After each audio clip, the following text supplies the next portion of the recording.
Could you explain the difference between fixed rate and variable rate mortgages and Yeah, why one might be more advantageous?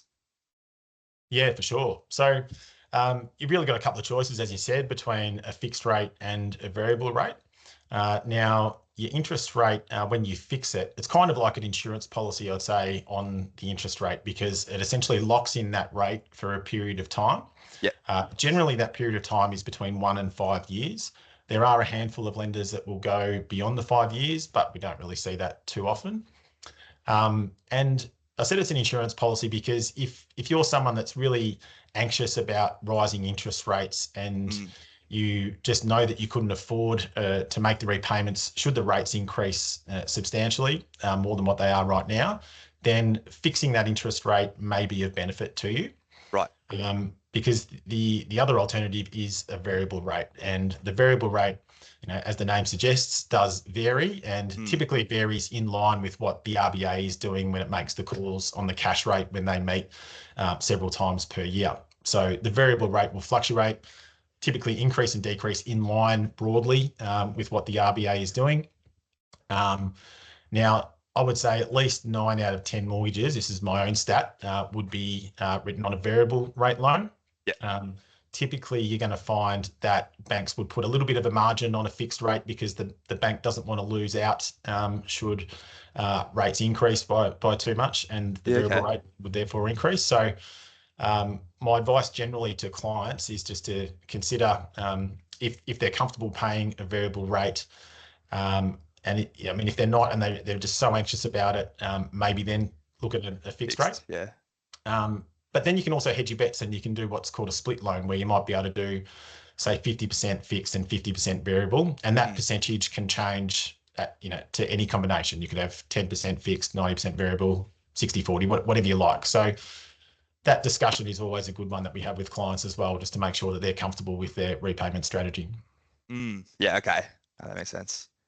So what are some common misconceptions people make when applying for a mortgage, and how can they be avoided? Yeah, so I think when we look at sort of misconceptions and mistakes that borrowers make when it comes to applying for a loan, I would say that particularly when you're self-employed, you really want to make sure that you've got all of your financial information up to date.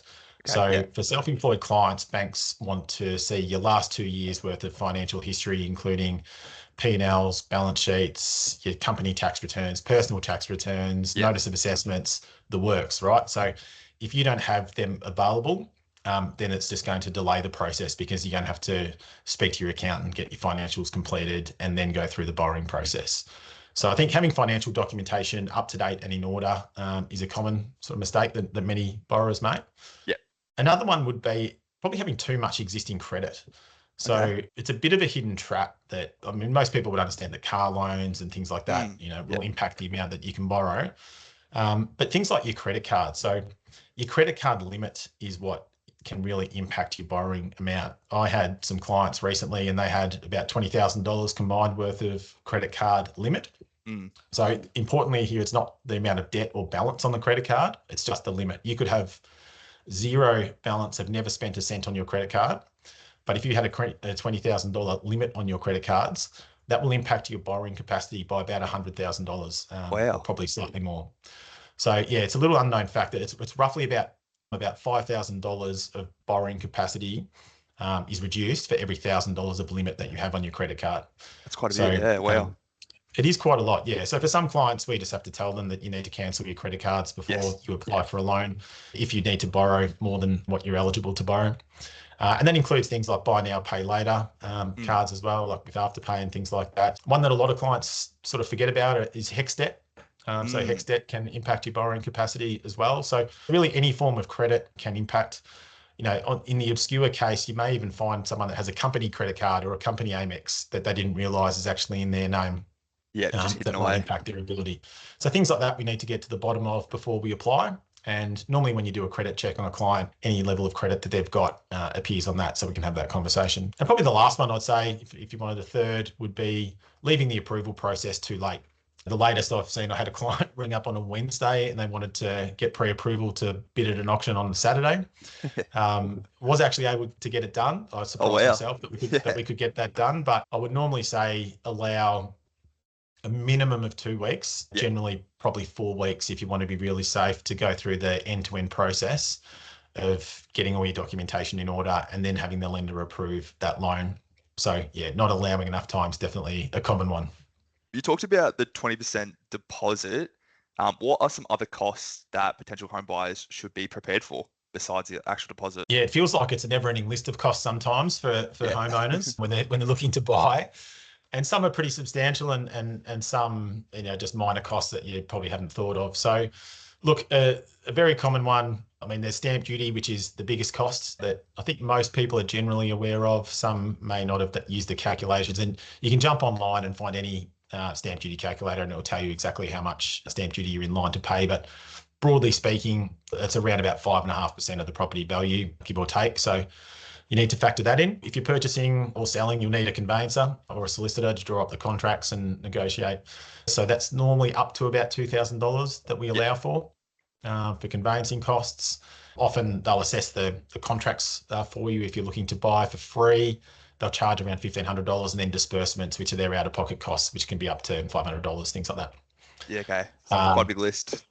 It is a big list, yeah. Lender's mortgage insurance is one. So if you don't have that 20% deposit, you're going to have to pay lender's mortgage insurance, and that can be several thousands of dollars as well. Most people, when they move in as well, want to perform some minor renovations. I mean, it might be something as small as just getting a bunch of new toilet seats in the new house or something like that. But generally, you want to give it a new coat of paint or change some bench tops to make it livable. If it's a doer-upper, just to make it livable for a few years before you do a major renovation, things like that. So yeah, there are a few things that you need to bear in mind, and always it's a good idea to have an existing cash buffer as well. So have a few months worth of repayments up your sleeve just as a safety net. Once they start coming through, it does impact your cash flow pretty considerably. Do most people underestimate how much it actually cost? I think so, to a degree. I think there's so many online calculators these days that people have got a pretty good idea of how much things are going to cost. The biggest surprise that most people find is that most people think that the house purchase itself is going to be the most expensive part of the process, but it's actually the interest that you pay on your home loan that tends to be the most expensive part of the process. So that's often an eye-opener for clients.